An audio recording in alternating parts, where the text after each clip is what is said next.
2, 1, and we're live. ESP 014. I said 014, correct? You did. Okay. ESP 014. We are live with Angela. Hey guys. Angela, welcome to ESP. I'm so excited to have you here. Angela and I went to high school together. We sure did. Back in 1974. My partner always tells me how old he is, and I say, listen, okay, cut that out because I'm the same age as you. Like, stop that. Stop saying you're old. A little bit. I do kind of feel old because I used to watch shows like Salute Your Shorts and Rocko's Modern Life. I miss Rocko's Modern Life, though. I was just talking about that with my partner the other day. I was singing the I Have a Date with Destiny song. Do you remember? That was the episode where Heifer fell in love with the dentist. Oh my Dr. goodness. Hutchins or Dr. Yes. Hutchinson. Oh my goodness. Who had the amazing laugh and the hook hand. Yes. Oh my god. How do you remember all that? I don't know. I have a weird selective memory. Just a lot of nonsense and garbage. Only for the most important stuff. Right.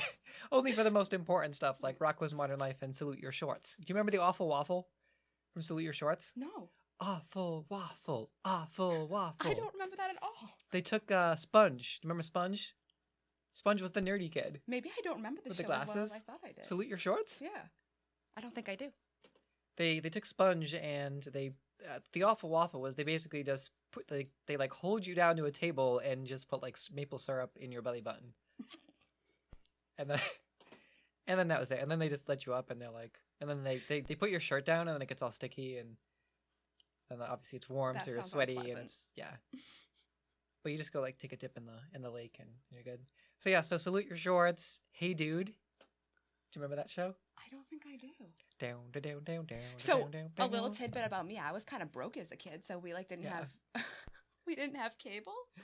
So until like I don't know, maybe middle school. Oh wow. It's cool though. Well, I mean, cable sucks anyway. I played outside a lot.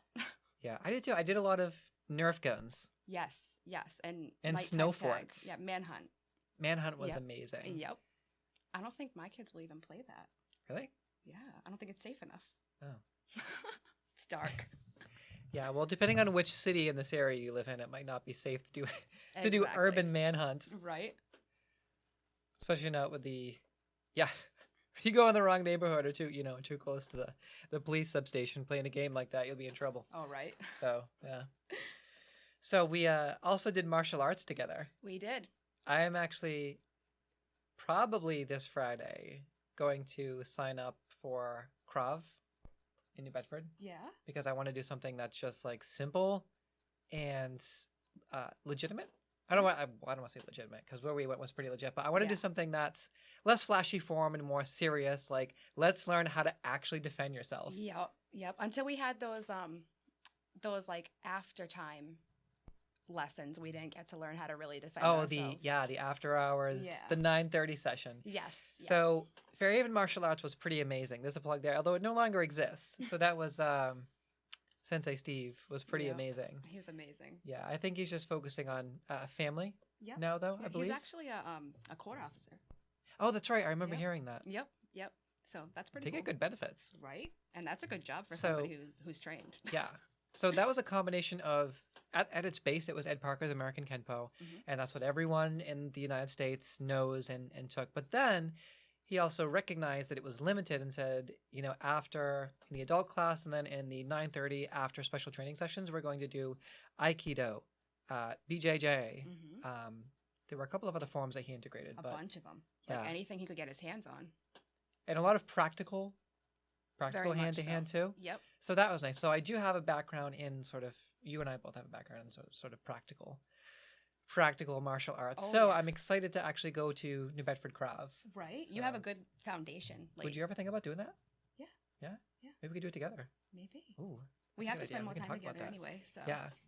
I was gonna do it with my niece, but I mean if we have like a whole group, that would be amazing. It would be way better. Yeah. I'm all about that. And Krav is very simple, very strategic, very easy to learn, hard to master, I think. Well. So I'm excited. I like a challenge. Yes, I'm excited. I like that there's not the forms, like the real flashy forms to it because it's just. Do you remember practicing for like ever just to get it perfect, just to be told that you weren't standing low enough? Yeah, horse stance. Oh, that's the Kenpo system. That's the flaws of the Kenpo system. Yes. But I remember you did one of the most badass things I've ever seen in my entire life in high school.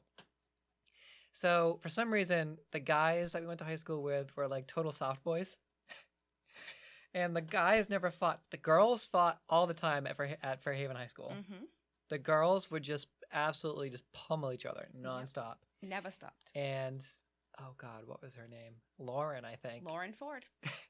Came into our classroom out of nowhere and said something about you were running your mouth about her being pregnant or something. Yes, exactly that, actually. Exactly She says, what? I'm pregnant? You want to run your mouth? And just Didn't even know lunged this girl, at by the way. you. Didn't even know her. Right. And Till that day. Yeah. That was the first time you met her? Was in that situation? Yeah. Yep.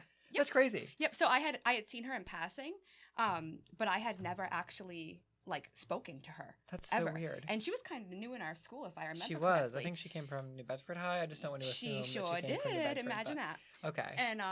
And then I remember that people were talking about that around me, and I was like, oh, okay. And I don't remember exactly what was said, but yeah. She came in. So she came flying into the classroom and just started throwing haymakers and just, I mean, she fights like a normal girl fights, with just like throwing wild fists. And I was like, oh my God, what is happening? And you literally just sort of did the part of the 8-point stance. No, but you actually had the stance, like you had the stance correct, and you put your forearms up, and you just stood there. She didn't even move you. Nope. You just stood there, and then she was just pretty much wailing on you for like at least 30 seconds until somebody dragged her off, and you put your hands down, and like you were like your hair was all messed up, and like you had a couple of bruises. I had lumps on the back of my head after that. Yeah, lumps. We were like, oh my God, are you okay? And she's like, yeah, I'm all right, I'm fine. Yep. And I was like, I remember very distinctly, I said, why didn't you fight back? And you were like, it's not worth it. No. And Sensei would have been pissed at me. Yeah. I would have been screwed. But I was like, damn, girl. Yeah. That's some serious toughness right there. Thank you. I'm glad you saw it that way, even back then. And then you gave me a black eye. I did give you a black eye. You did give me a black eye. Though. But you are a really good sparring partner. You are too, actually. We can spar again. You can give me another black eye. I don't want to give you a black eye this time. So, no, but that was invaluable experience. It was. So, and I should have been better at my blocking. You know, it's so funny. I was telling my kids about that story. They didn't believe me. Really? They were like, "You didn't hit her back." I'm like, "No, I would have like lost my belt or something." No, so you were really good, and I assume you didn't lose those skills. So this is a woman you do not want to mess with. Just because I'm small. I can attest to that firsthand. That's too funny. But no, she is super tough, and we love tough women on ESP. Yes. And as an intersectional feminist, I really appreciate strong women. So yeah. I love you. You're awesome. I love you. So, thank you. So tell me about your photography business. Let's get down to the nitty gritty. So about, I would say maybe 2 years ago, I was fired from a job that I had. And I didn't know what the heck I was going to do. And I was lost. And my mom actually handed me her camera that she wasn't using anymore. And it had been since probably high school that I had even touched a camera. What kind of camera was it? It was a Nikon D3500, maybe. It was. My first reaction is to say, "Oh yeah, great quality product," but I have no idea what that means. So a little you're going to learn about me in this one is that you're super tech knowledgeable, and even with this stuff, I'm kind of like, I talk. I saw you. Don't play me. So I started my business with no former training. Mm-hmm. I didn't go to school for photography. It was hard. It was literal hard. I picked up this camera, and for whatever reason, when I took a picture of something, it was magical. And it was different. And for some reason, I couldn't get it out of my mind that I had to take pictures of women, specifically women. And that was the very specific thing. Feminist photographer, I like it. See that? Yes. And this is going to be like the feminist episode. Seriously? Let's just run with it. I'm so proud at the end. I'm going to be walking out of here. Oh, me too. I'm wearing my Wonder Woman shirt. Yeah, you are. Like, I didn't even know this was going to take a turn like this, but I'm excited. So, I just kept getting it right. I kept getting it in my head. I was like, I have to take pictures of women. I don't know why. And in the beginning, it was more, I have a respect for the female body. I tell a lot of people I'm like a pervy old man trapped in this cute little girl yeah. body, but it's not true. But I say it, to joke around, make light of my situation. But I knew I had to respect the female body somehow. I love pregnant women. I think, I just think that everything the woman body signifies is just so beautiful. So you I'm found like, your calling. Yeah, I'm like, I'm going to try. That's awesome. And a friend of mine let me do my first ever actual photo shoot, and I never turned back. Ever. What was the first photo shoot like? Was there a theme? Did you spruce up the background? So the first one, I actually went to one of my best friend Carrie's house, and she's a gorgeous, gorgeous plus size woman, like gorgeous, and I knew she was gonna be my muse. I knew it, and she is. She's my muse. I like want a tattoo of her. Just saying hello. Sorry. Yeah. So she was like, hey, yeah, I'll do it, and I'm like, are you sure? Because it's gonna be pretty crazy. Are you sending love to someone? No, I was tapping my face. Oh. Because when you wear makeup, you don't scratch. You just tap. You just taught me something. Well, because you don't want to smudge the makeup. So yeah, so you were doing the shoot. Sorry, you just made me Sidebar. so happy. So you were. So I, yes. I went to her house, Photo her shoot. parents' house. They were on vacation actually, and she's like, what do you want me to do? I'm like, it's totally up to you. I really want to do pictures, but my whole point in the Love Yourself sessions was if a woman wants to be nude, they can be. Yeah. And if they don't want to be, they don't have to be. Because there is more to a woman's body than just walking around naked. There's more than sexuality. There's so much more and so many layers that if we continue to just make them pose naked when we want them to be sexy, it's going to be a huge problem. So well, we need more of that. That's awesome. Yeah. So she was like, I'll try it. And initially my thought was, I'm going to take pictures of women. I need a Sarkeesian's ears are perking up right now. I love it. I was like, I'm going to take pictures of women, and I'm going to see if I can maybe change their thoughts about themselves. Because so many women run around and they're doing everything for everyone in general. Not every woman, but so many of us, we run ourselves so thin. Oh, yeah. And we feel this need to share and love and cure everything. And we can't. And it takes us, it breaks us. Sounds like a familiar narrative. And Human Services. Yeah. See, that's what I was fired from, Human Services. Oh, really? Yeah, for misuse of the attendance policy. My mom actually had cancer, and I was her main caregiver to bring her to appointments. And my daughter has some medical issues that caused me to take some time off. And she actually had an asthma attack the weekend of 4th of July and ended up in the hospital. And I had used all my sick time on surgeries for her and my mom. And I had to call out. My kid was literally, a code was called. And I hadn't been there for over a year, so I wasn't eligible for FMLA. And they were like, we don't want to let you go. You're one of the best PCAs we have, but we need people here. These people can't do for themselves. So PCA is a patient care assistant. Yes. And so you're working at a home health service? I was working at a local company that's pretty big. And when I was let go, I knew something was going to change. Like life was changing right then. That was a pivotal moment right there. Sometimes you just need that spark. You need that little push to actually start something new. Like I needed to freak out. Case. I needed to be scared. I needed the fear. Yeah. The fear helped me a lot. So initially, I was just going to write a book with photos and see a picture from the beginning of the photo session. Was it different from the end? What did the woman look more confident? Did she look more calm? Did it do anything? Was she the same? Who knows? And so after Carrie's shoot, I quickly realized that women come out of photo sessions euphoric.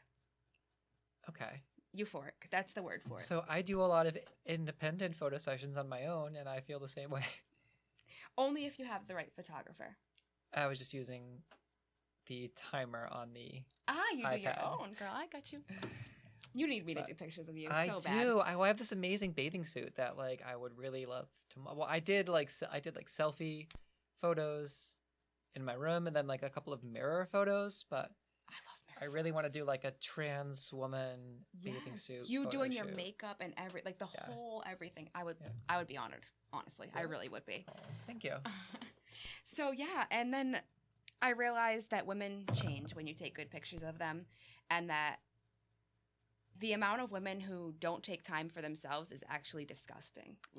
It's a shame. It is. It's a shame. And so we're trying to fix everybody else, like you said. Exactly. So that's how it all started. And then in the beginning, I was literally begging people to let me take their picture. I was like, can I please take your picture? Can I just, Caught I'll the buy your photography family bug. clothes and everything if you just let me take your family pictures. And yeah, so that's how it started. Then before I knew it, I handed over a camera to my fiance, and he picked it up, and just as quickly as I had fallen in love, he had. And then when we realized that we had this crazy combo, when I realized that he was creating that same thing exactly, it really brought us to another level. Yeah, huge. It brought us to another level, especially with the wedding scene. Us being a couple helps us a lot in that wedding scene. You know, we have a lot of fun at weddings. Is that where most of your business comes from, do you think? Weddings? No. Okay.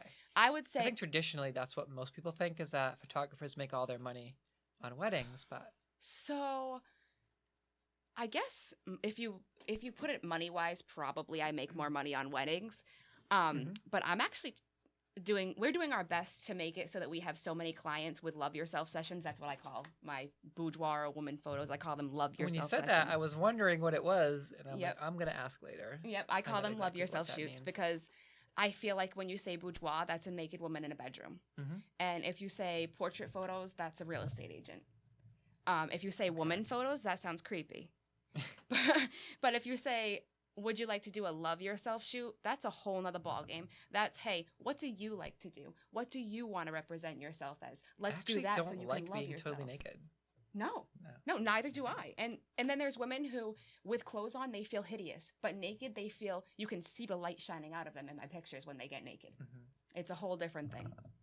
And so that's what I tried to do. I tried to bring another dynamic to that typical bourgeois style picture, and it just happened to go perfectly in with our wedding stuff. Although my partner gets a lot of lingerie photos.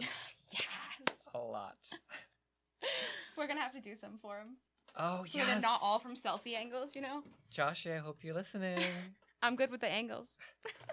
She's good with the angles. So yeah, that's just how it went. My biggest reason for picking up the camera was that I needed women to see themselves in a different light. I needed women to change their mindset. I needed to make some type of change in the feminine community to make everyone realize that we're not just moms. We're not just workers. We are beautiful women, and we deserve to be treated as such. Oh my God, you're speaking my language. Have you ever listened to Feminist Frequency? No. Okay, that is Anita Sarkeesian. I mentioned Anita Sarkeesian earlier. Anita Sarkeesian and Company. I'm so sorry, Anita. I don't know the other names of your co-hosts. I'm so sorry.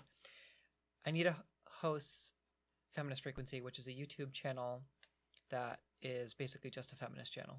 It's all feminist videos. They do a feminist take on movie reviews called Cinema Ball. And then they do tropes in video games versus women, which is an amazing segment that is mostly run by Anita. And my other favorite YouTuber, Natalie Wynn, aka ContraPoints, the trans woman YouTuber, has a shrine to Anita Sarkeesian in her apartment that she always goes to as like a sight. It's like a sight gag now. And she refers to her as like the princess or the queen. Or, hi, Natalie, I love you if you're listening. Natalie, I know that you're friends with Jordan, so we have to do something soon. Please and thank you. Jordan Evans, so Jordan Evans has been on the show 3 times. Jordan Evans is the sole elected GOP trans woman in the country. But she's physically conservative. And I always plug Jordan because she, with 2 other trans women, stood in the middle of CPAC, the Conservative Public Action Committee conference this year, holding a rainbow Gadsden flag that said, "Don't tread on me," and then a sign that said, "Same team." Now, I'm not on that team, but I'm not on the conservative team. I'm very sort of Joe Rogan independent type of, I have my own sort of, not centrist, please. Don't accuse me of being a centrist because I'm not. But strongly independent. Because I would like to take up bow hunting someday.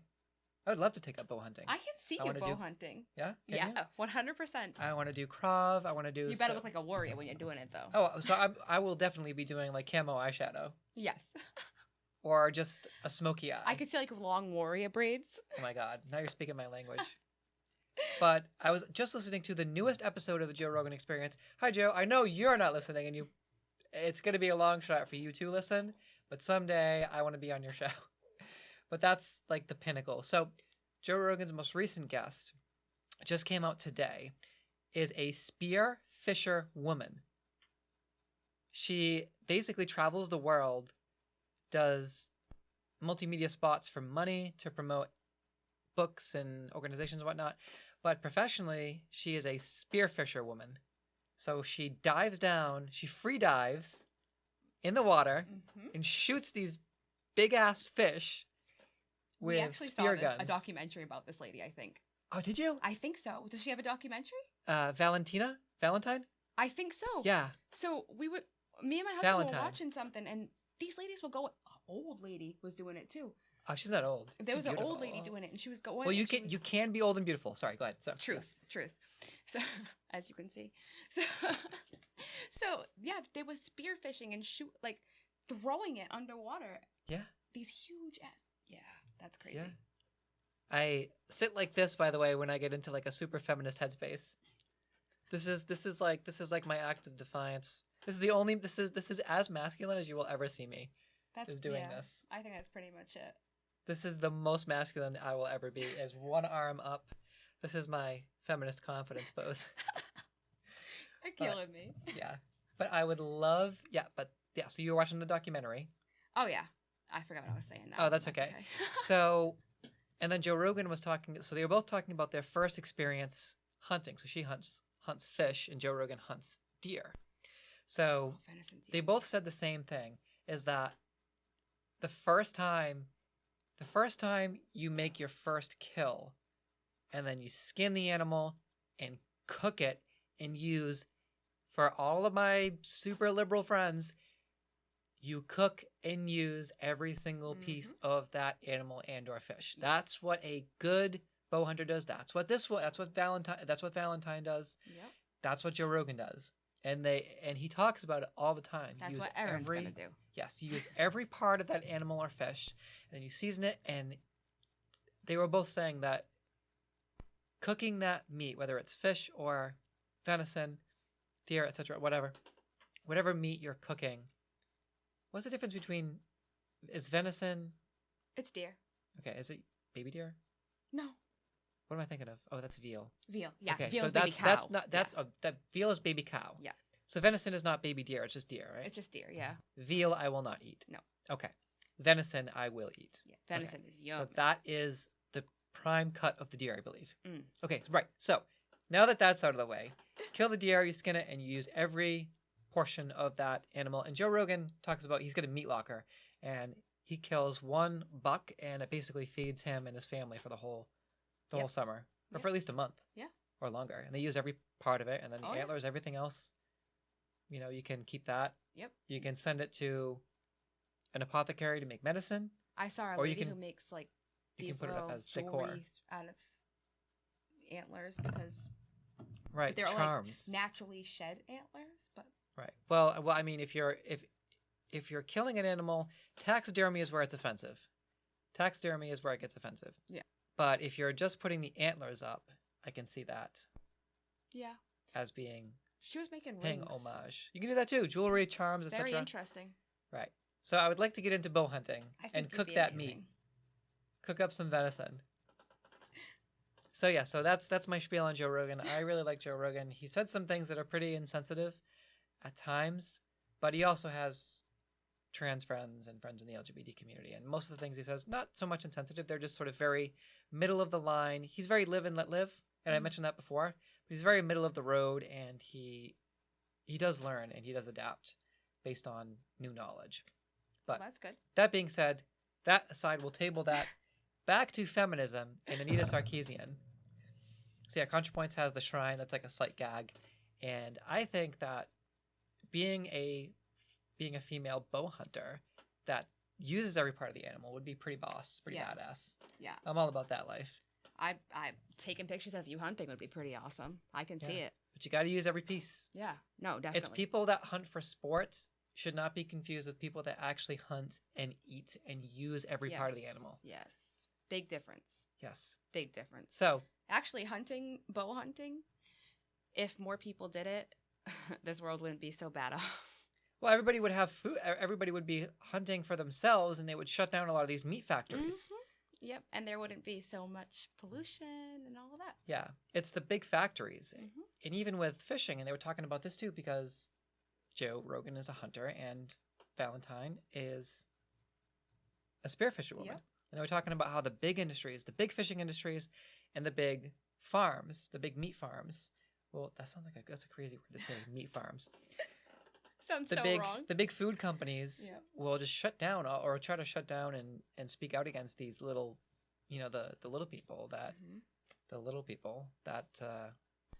I can't not say something that's going to be offensive to someone. Whatever. You know what? At this point in life, the little guy. Like, I'm just going to say something kind of rude, but your opinion, like, is just your opinion. So if it offends somebody, that's their perception of your opinion. So, and that's another thing that Joe Rogan talks about. But regardless, so these big meat companies and these big food companies and these big fishing companies will come after spearfisherwomen and bow hunters in the organizations that they represent because they want to keep the supermarkets where they are. They want to keep the money in the big pockets. Yes. So that's something to look into. So since we're on a college campus right now, keep in mind that for the next topic, you can be super liberal. Go nuts, because we are on a college campus. This is a very pro-liberal environment. So this is a great place to talk about your other business. Okay.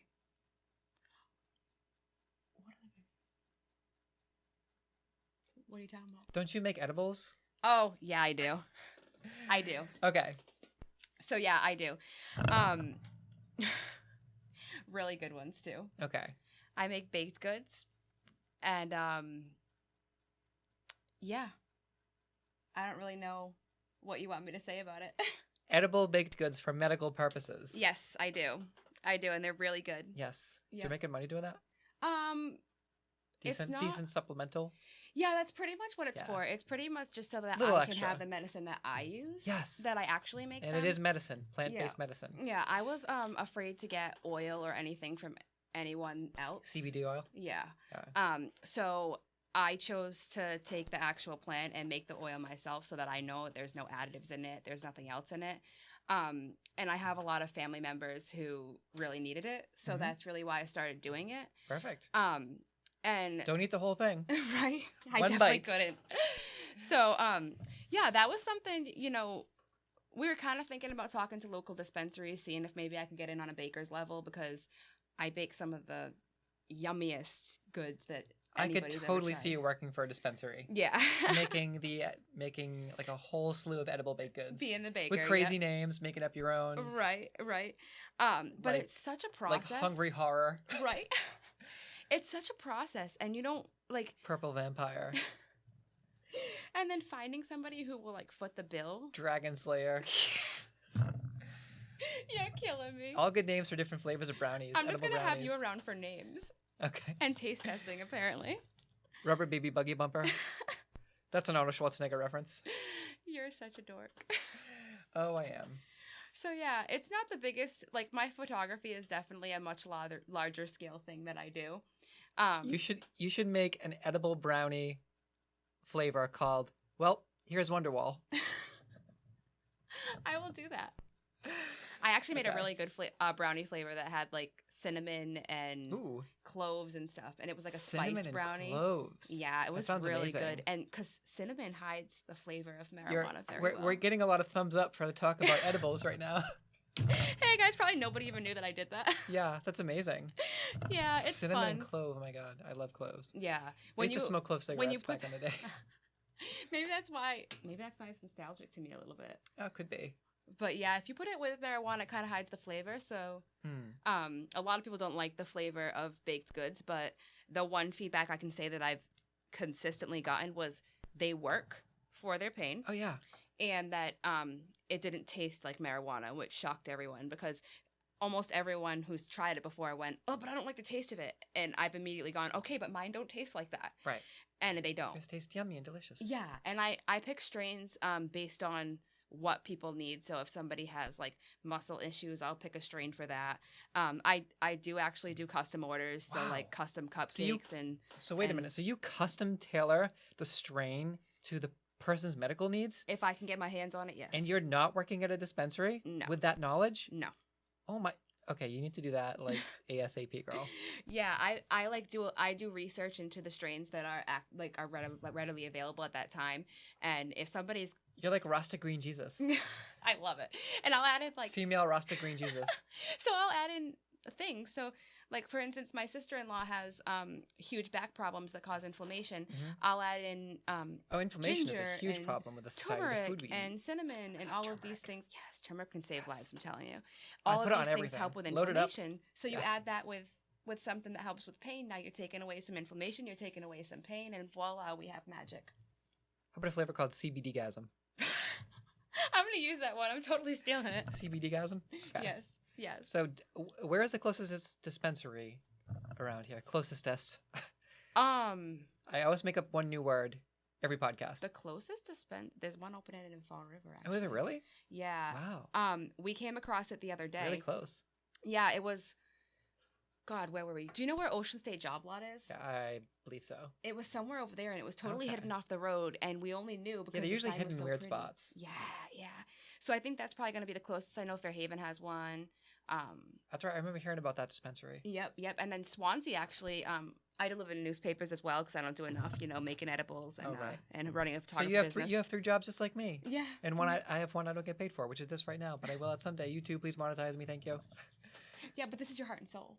So Yeah, pretty much. This will really become an is. income. I'm sure of it. Yes. Thank you. Thank you for the vote of confidence. You're welcome. So, I forgot what I was saying. Maybe the edibles? Dispensaries, edibles, all things good. So speaking of plant-based medicine, Yes. because I am becoming a master of segues. Speaking of plant-based medicine, there is an amazing theory. Same thing, came from the Joe Rogan Experience. There's an amazing theory that all of the ancient civilizations that have all of these knowledge gaps that we can't quite figure out, and we're so confused as to why there's such a gap in knowledge between technology and everything else, is that the ancients were basically high all the time on either CBD, marijuana, different strains of that, mushrooms, yep. psilocybin mushrooms, Yep. hallucinogenic, whatever it was, DMT. Yep. And that the theory that goes with that, and there's a lot of books that go along with it too. The Spirit Molecules, one I believe that's the Terence McKenna book. Mhm. There's a lot of theories that go along with that. And one is that when you ingest a hallucinogenic substance like DMT, the theory is that, you ready for this? It alters your brain chemistry so that you're able to see the strings of string theory and the 4th dimension. I've heard this. So there's something. So if you can find countless videos as well of jaguars or cheetahs, leopards. Leopards, I think. Yep, Yeah. I think it's leopards. Leopards eat DMT plants on a regular basis, and the reason that the leopards eat the DMT plants is to purge their systems. Because when you ingest DMT, or if you go to a shaman and drink DMT tea in an official ceremony, which is how you're supposed to do it, people. If you are into this, you have to do it in an organized, legitimate fashion. Yes. Otherwise, it's dangerous. You have to be in a medicinal setting, but medicinal also means spiritual and shamanic.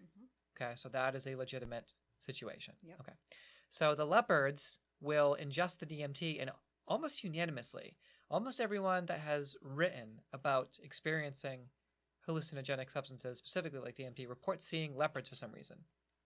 And the reason that they report seeing leopards, the theory is that when the leopards ingest the DMT and that a human ingests the DMT, that the 4th dimension is also time and space, and that you can see each other through great distances because you're connected through this 4th dimension. You can see in the 4th dimension, and it sort of opens your mind, and that all the ancient knowledge that was lost in Alexandria, like it all connects to, and you always see this little bag, and all the ancient sculptures, even Göbekli Tepe, which we can talk about after. I talked about it in the last episode. Even as far back as Göbekli Tepe, which is the structure they found that was over 10,000 years old, everyone is carrying little bags. And what is it? It's their stash. Yeah. Little stash and bags. Graham Hancock said that, and then everyone laughed, and he says, no, but I'm only half joking. He says that was actually their stash. Yeah. Psychedelics are actually proven to help with PTSD as well. Yeah. Yep, and There's it's a lot of studies on that. scientifically proven that it alters your brain chemistry in a way that your PTSD flashbacks will no longer be as bad. Mhm. Psychedelics and tons of Plant-based things were used medicine. on spiritual journeys. Yeah. I mean, peace pipe smoke was a real thing. Yet alcohol is like the most toxic thing you can put into your body. Yep. You wanna Alcohol, if it was used correctly, wouldn't have been so bad. Right. Whiskey's a great painkiller, Mhm. one of the best, but whiskey The causes way it is addiction. now in our society, it's like super toxic. Yep, super toxic. You want to get whiskey later? Not me. You won't like that, Angela. How about a margarita? You won't like that, Angela, either. Beer? Nope. Wine? Nope. Sake? I've been sober for 14 months. Oh, I'm sorry. Wait. May, June, July, August. 16 months. Well, congratulations. I'm sorry for bringing that up. I did Oh, not no. know. Girl, so listen. Anything a non-alcoholic person can do, anything Mhm. a free woman or man can do, I can do as well. I just, like... Let's go get tacos then. I love tacos. Okay, I just tacos can't it is. ingest the drink. That's it. Okay, Taco Tuesday? I love Taco Tuesday. Yeah? Okay, Taco Tuesday. Let's do Yes. it. Feminist Taco Tuesday. FTT. You're I like that. hilarious. So yeah, so plant-based medicine and ancient civilizations. So do you know about the Göbekli Tepe thing, by the way? I don't, actually. Okay, Göbekli Tepe was a site found in Turkey about 15 or so. So it was basically uncovered and made public about 15 years ago, and then they sort of shored everything up and secured it and got everything in place and sort of put a big dome over it. Mhm. Göbekli Tepe is an ancient site that was officially dated to over 10,000 years ago. Oh, okay.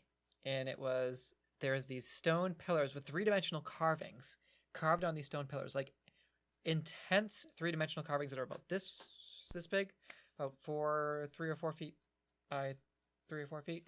Mhm. And there are these animals, and some of the animals we don't even recognize. And this is the oldest known site that was confirmed to be over 10,000 years old. And also, by the way, the limestone quarry that the Sphinx was cut from is up, I think you said you knew this, was also over 10,000 years old. Yep. And dates to about the same time. And has the wrong head on it. So, yes. So how much more evidence does quackademics, Best word ever. which is what John Anthony West calls them, how much more evidence do the quackademics need before they actually admit that there was an ancient society that was more advanced than hunter-gatherers? And there's a stigma with Atlantis too, but when you connect all the dots and actually legitimately look at Atlantis as a whole civilization and not just the city, then you're getting somewhere. Any The dots start to spiritual connect. society will not be accepted by Right. our era. That's Well, not going to happen. Well, it might have not even been a spiritual society. Plato said that they were lecherous, that they were lecherous, arrogant bastards, basically. Perfect. That basically allowed their civilization to be destroyed Oh. through not necessarily greed, but through just allowing themselves to decay and decline and get too confident. He talks about overconfidence. Oh, that sounds quite common right now. Yeah, it's kind Yeah. of scary. But we People some also, circle. but that was connected to meltwater pulse 1b during the Younger Dryas and the end of the Ice Age. The Ice Age to the Younger Dryas, from the Younger Dryas to the age that we have now. There's a lot of, and then the flood actually happened. We have the evidence. Mhm. The Finger Lakes were caused from the meltwater pulse 1b. Yep. So, Randall Carlson, by the way, if you're interested in learning more about this, look up Graham Hancock, Randall Carlson, Malcolm Lecomte, and John Anthony West is the other guy, and Robert Schock. Those are all names that you want to look up. They're all part of the same club. About to learn some stuff. And donate to the Comet Research Group because we pass through the Taurid meteor stream twice a year, Okay. and nobody really cares because nothing has hit us yet. It's basically little meteors and meteorites, but if you get one that's big enough, it can do enough damage. But that's a fact. We do pass through the Taurid meteor stream twice a year, every year, around this time. Oh, fun. Yes. So donate to I was trying to find the Comet Research Group so I could do a benefit for the Comet Research Group for my birthday, like on Facebook, but I They couldn't didn't find have it. that option. Of course not. The Too the hipster. closest thing I could find was the Planetary Society, which is Bill Nye's society that he established with, I think Neil deGrasse Tyson's a part of it, but that's just my assumption. You tried, though. You tried. Yeah, I tried. Yeah, so look up Feminist Frequency, circling back to that. Anita, we love you. I would love to have a Natalie. You can come over and we can build a shrine, a secondary shrine to Anita Sarkeesian. I somehow want to be part of this. Yeah. So yes, Natalie, I love you. Please come on the show. I know you know Jordan, so you're my favorites. Hearts. Yeah, and look up ContraPoints too. Yeah. I definitely recommend that. She just had a video that she released about incels, which was really just go watch it. I'm gonna watch it. Just watch it. I'm gonna have to now. Yeah, because we can't say some of the things, some of the phrases that she uses in the video on this podcast. So just not appropriate. So we're also a hashtag Nerdcast, and what we do is that sort of makes everyone sort of humanizes all of our guests, just like Hot Ones, how they humanize all their guests and by just doing the hot sauce, which is a really funny channel, by the way. If you get a chance to look up Hot Ones as well. So Nerdcast, yes, hashtag Nerdcast. We always talk about video games, anime. We obviously have some good games coming up with Shadow of the Tomb Raider, September 14th. I'm going to correct myself from the last podcast. September 14th, and Assassin's Creed Odyssey, where you can play a female Spartan whose special kick is the Leonidas Spartan, whose special move is the Leonidas Spartan kick. I have too much work to do. Yes. October 4th. So, two big games coming up. Are you looking forward to any upcoming games, movies, fantasy stuff, anything, books, whatever? What's on your itinerary? No, so I work so much. Oh, me too. That I actually don't have much time for anything. So what I recently just did. Story of my life, girl. I got that Super NES thing that has the preloaded games. Oh, the old school one? Mm-hmm. Oh, that's amazing. And so I've totally been playing Mario and throwing the controller at Super Ghouls and Ghosts for the last few months. So new things are kind of off my radar right now because I have now resorted back to childhood to make myself happier. I've been there. But it's so much fun. I didn't realize how angry Super Ghouls and Ghosts actually makes me. When I turn into a baby, I legitimately throw things. Still, at 32 years old, throw things. I get mad when my husband turns into the baby. Sometimes I throw my controller too. I think we all do it. We're all guilty of it. Oh my goodness. Even gamer girls. Yes. We can't always be ladies. You cannot officially have the title of gamer girl until you throw your controller until you rage. Just once. Until you rage quit. Yeah, right. And then you're officially in the club. Yep. No, we're there. Club. We've been there. Eating full meals on your bed. In between while playing and throwing at the same time. Oh yeah. So I told Did you know that gaming's a huge reason why I became 310 pounds? Really? Yeah. Oh. World of Warcraft. So, oh my God. So you've been clean from what? So they have a new WoW expansion, but I heard it sucked. Oh. So I'm glad, because I was going to play it because it's a battle for Azeroth. Don't do it. I almost went back, but I've been free. I've been in WoW recovery for WoW rehab and recovery since 2014. It's been about 8 years for me that I've been in recovery. But Sylvanas is the war chief now. Oh wow. Yeah. Have you seen the video of her screaming? No. Okay, I gotta pull that up. I've totally stayed away from World of Warcraft because I know as soon as I get back in, I'll be trapped. It's literally worse than drugs. I truly believe it was bad. Yeah, it can be. I was huge. And I would just sit there and raid things. And raid eat. Things. Raid all the things. World of Warcraft, oldest joke in the book. No, but it's seriously addicting. I almost told my daughter, who's a huge gamer, I almost told her about World of Warcraft, and then as soon as it almost came out of my mouth, I was like, no, we're just going to pull that one back in for a few years until I can have her come out of her room still, you know? Okay, so if anything, I'm just going to binge watch all the cinematics and gameplay things as they come out. I can just do because that, it's too much work, and this is really I wish they would make a World of Warcraft game movie, with all the cinematics and doctor it up and everything like that. I would actually watch that. Idea. No, I would actually watch that because it would give me my fix without doing it. Well, the actual movie was good. There was a movie? Yeah. I didn't see that. It was great. I did not see that. Now I want to watch it though. Yeah. Yep. Here we go. That's so weird. Ready for this?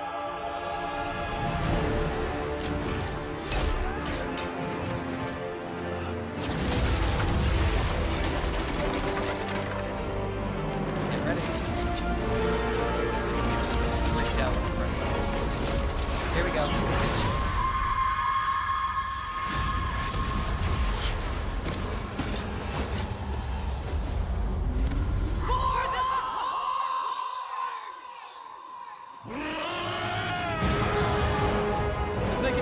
goosebumps. Seriously, that's crazy.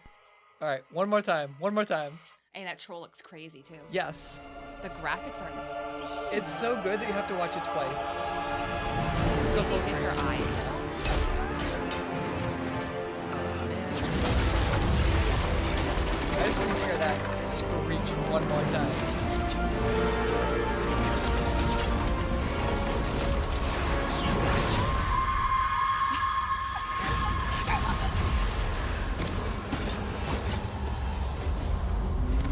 Oh my god.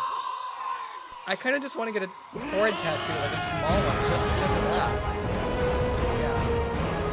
That troll. I wonder if that's gold gen, because I thought it heard gold gen, because you know it's more than the last one, but it looks like gold gen, so. Main bloodbath.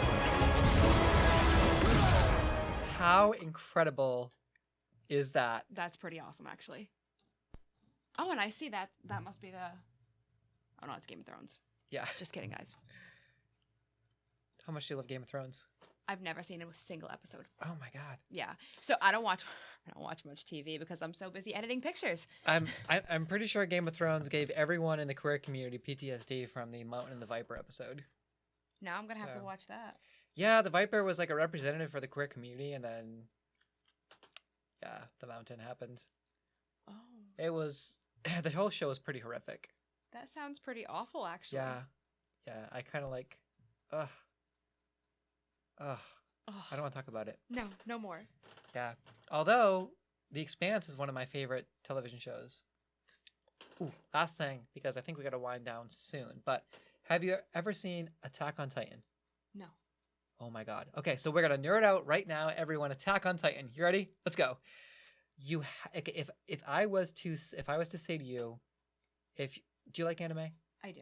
Oh, okay. Okay, so this is gonna be easy. Because for people that don't like anime or don't watch anime, I would say, please. I was like, if you only watch one anime in your life, there's so many good ones, and I'm probably gonna take a lot of heat from saying this because it's so popular Uh-oh. that it's so popular that it's almost like not cool to talk about it because it's too good. It's kind of like the Game of Thrones of the anime world. Okay. It really is. Okay.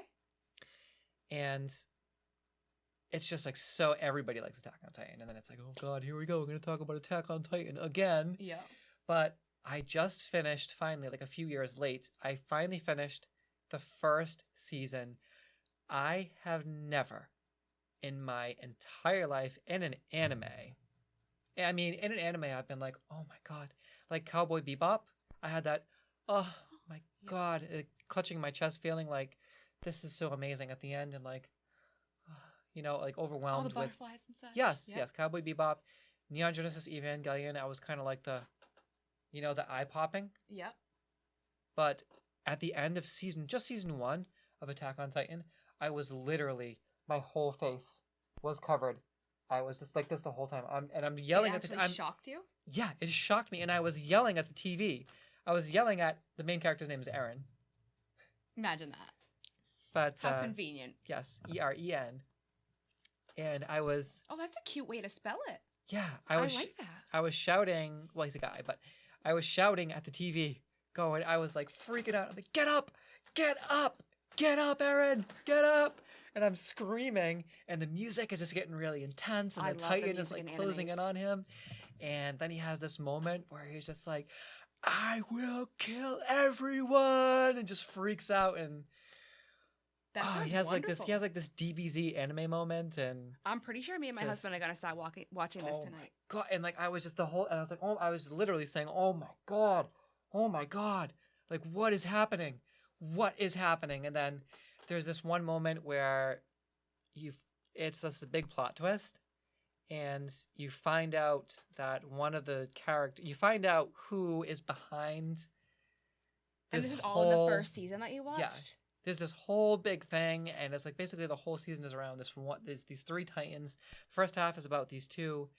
They call them, oh my god, abnormals, because the Titans are basically just like Titans from Greek mythology. They're these big walking hulks, like humanoid hulks. Yep. But they're just kind of like not zombies, but they're just Yeah, whatever. yeah. And they're naked, but they don't have any genitalia. But they're the naked humans, basically just oversized naked humans. the abnormal titans have like a skin armor and they all look different, and it's just for the abnormal titans they have no skin, but they all look different. So you're trying to figure out what the mystery is behind this abnormal titan that's been basically just slaughtering everyone. It's the most powerful titan that they've ever encountered, and you're trying to figure out what is going on with this abnormal titan. And then when you finally figure it out, there's this big winding plot twist that arcs over like 8 or 10 episodes. And just when there's that confrontation and you finally like figure out the secret, I was like, I knew it. Epic. I freaking knew it was. I knew that was what was going on. I knew it because I was pretty much since like the second time I saw that abnormal titan, I was like, that looks a lot like. Yeah. I think I know what's going on. Yeah. Here. Is there more than one season? Yeah, I think there's 3. Oh, I think boy. the 3 one is live. The 3 one. The 3rd one is live now. The 3 one. I think I have I'm getting so worked up. Binge coming on. Yeah. Well, I was like literally jumping up and down on the bed. That's how, I've never. You do a lot of things in your bed. I just want to point that out. Now you were eating in your bed, jumping up and down in your bed, watching TV in your bed. Yeah, do a lot of things with my partner. You're wonderful. So, but that's for me. That's for me and him. I don't kiss and tell. But she a lady. Yeah. Yes. Anyway, yeah. So I was like literally like standing on my bed, being like, "What the hell is happening?" It's just I've never been so like.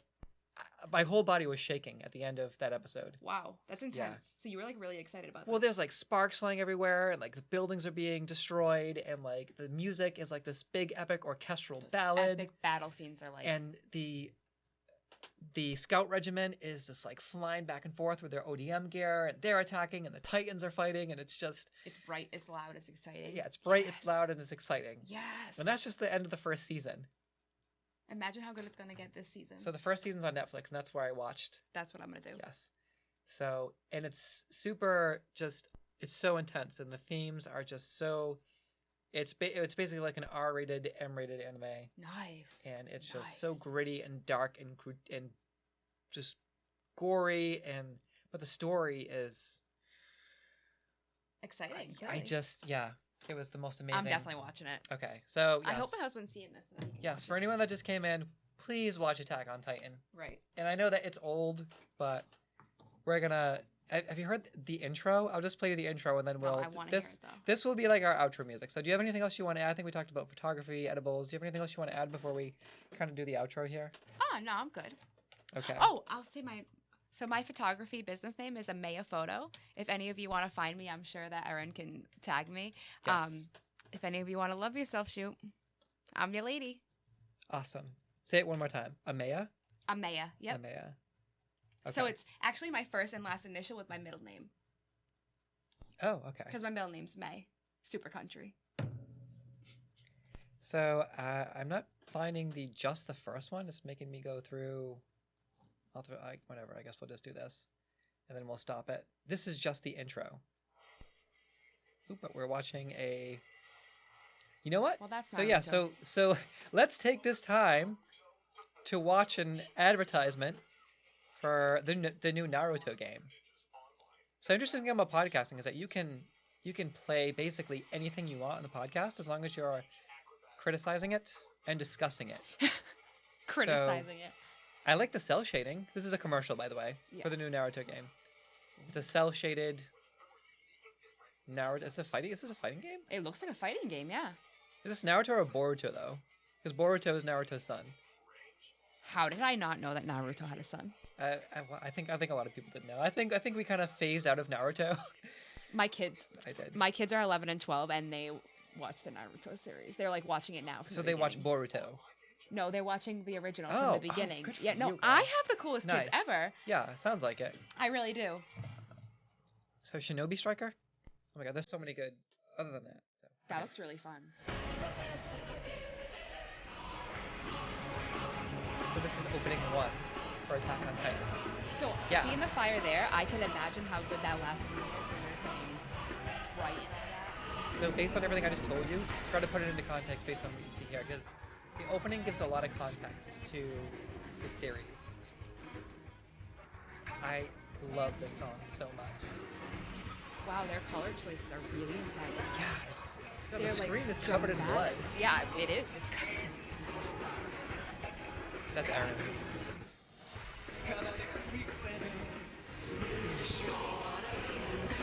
So if you hadn't already told me about this and I saw this opening, it totally would have captured me. Just the brightness, That's the ODM gear. Omnidirectional mobility gear. That's how they get around, and that's how they attack the Titans. Really? Yeah. Yeah, and then they cut the knee for the neck, and then they also have cannons, mounted cannons. That yeah, they do. Yeah. Yeah, no, this looks epic. Yeah, I actually really Discovery. want to watch this. Like, that was really cool. Do they do that in the show, or is that what that's doing? They know they do that. They do like that slow mo type thing. So I think the second intro actually has that abnormal Titan that I was talking about. So let's see. I don't know why they didn't add the other intros. But yep. So this is the second intro. So that's the exterior scouting mission. Yeah. That's so realistic. Like, it looks like you touch the clouds. Yeah, the animation is incredible. It's beautiful. And it's anime. So this is the arc with that Titan I was talking about. And I love Sasha Browse, by the way, is probably my favorite character. By the way, I just saw someone and I cringed. So there was a hint in there. I hate that person. Yeah. Oh, that's a Yeah. really crazy shot. Yep. So this was the season I just finished. I talk everything in photography terms. That's a crazy shot, you know? This is a good intro to it. And I just saw that person and I want to cry. Oh, no. Yeah. I wonder if they actually show that Titan in this one. Really random, but in the first one they did the chain link, and in this one they did like the rope type deal. I like that little detail that they have in front of what's going on behind it. It looks like they like squeeze in through, so that was really cool.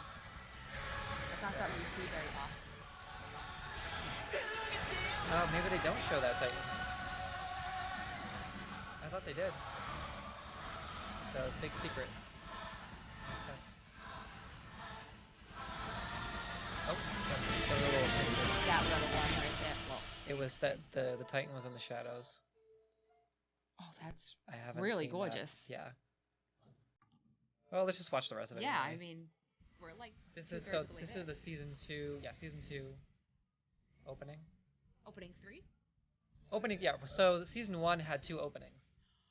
Oh, so that I get. Yeah. So there's only 2 seasons out or 3? 3. Okay. But this particular video just doesn't have I see what's going on. the newest openings. The animation changed a little bit. Did it? Oh yeah, Yeah. It got better. It got It's brighter smoother. and and more action packed. It looks like. Yeah. More So detail. that must be. I wonder if that's the new Titan. There's your name, Yeah, people. there was a little. That face that you just saw on the wall shows up at the end of season 1. So this is the opening that I would have seen next anyway. So. Yeah. Yeah, the Titans eat people, by the way. Oh, cannibalism's fun. Yeah. So I just saw Sasha again. Whoa! Oh yeah, so I've heard this song before. Jonathan Young does a great version of this song. Even the intro is like an epic movie Yeah. in itself. Like, Well, that's what everyone said when the show first came out. I'm Everyone couldn't stop captivated. talking about the. Ooh, I just saw the Armored Titan, so that means the Armored Titan comes back. There it is. Yeah, the Armored Titan showed up in the first arc of season 1. That looked like a dinosaur. That is a dinosaur. What is happening? that Schmeagol looking thing was ripping something apart. Oh my goodness. Why are there dinosaurs in Attack on Titan season 2? I don't know, but now I'm really curious. Uh-oh. But I heard season 2 was just as good as Wow. season 1. So That's awesome. yeah, you gotta watch it. We caught up. Yeah, you gotta watch Attack on Titan. Yeah, I'm gonna. So can you read what those comments say down there? Because I haven't addressed this whole thing. It says, hi, friends. Hello, Angela. Thank you for having me. And what's the name of your photography company again? Amaya Photo. Okay, Amaya Photo. Yep. Perfect. Do you have anything else that you? Oh, I just saw a heart, so it must be. It was my hubby. I Was it? love you, babe. Oh, hello, hubby. I hope you enjoyed it. He did. This is always fun. It's me. We had a lot of course he people come loved in it. and out. I know, right? What do you say? Awesome job, ladies. Oh, thank you very much. Thank you. She taught me about tapping my face. Yeah. Yay. So thank you for tuning in. This was awesome. Want me to give you this? Boom. Yeah, sure. So ESP014. Thank you, my lovely unicorns. Natalie, please come on my show. Or just like message me. Carl. Please. Yes. Give you a big wink there. I love you. You're amazing. Thank you, Natalie. My inspiration, my muse. No, I'm just kidding. Is that too creepy? We Whatever. all need a muse. I have a it. muse. Yeah, but she's like my internet muse. That's okay. From afar. No, that's okay. Oh. And Anita, I love you too, but you're on this pedestal somewhere, and my goal is to just shake your hand someday. You got this. Okay. Dreams come true. Natalie, I want to hang out with you. Anita, I would just like to meet you and shake your hand. Although that would be awesome to hang out with you. But She said she don't want to hang out with you. I do want to hang out with you, Anita, but I know you're busy and you're very important, and I would just like to shake your hand and meet you because you're amazing and you're a feminist icon. So You're the best. yes. And Natalie, I believe, is in Maryland. So anyway, thank you, my unicorns. That's a wrap for ESP014. We will see you in 2 weeks for Samantha McMahon's coming back. So we're gonna talk Disney and theater and all things good. So I'm gonna watch that. So yes, thank you, everyone. Want me to press the button? Yeah, you can finish. Thank you. All right. So ESP014. We are out.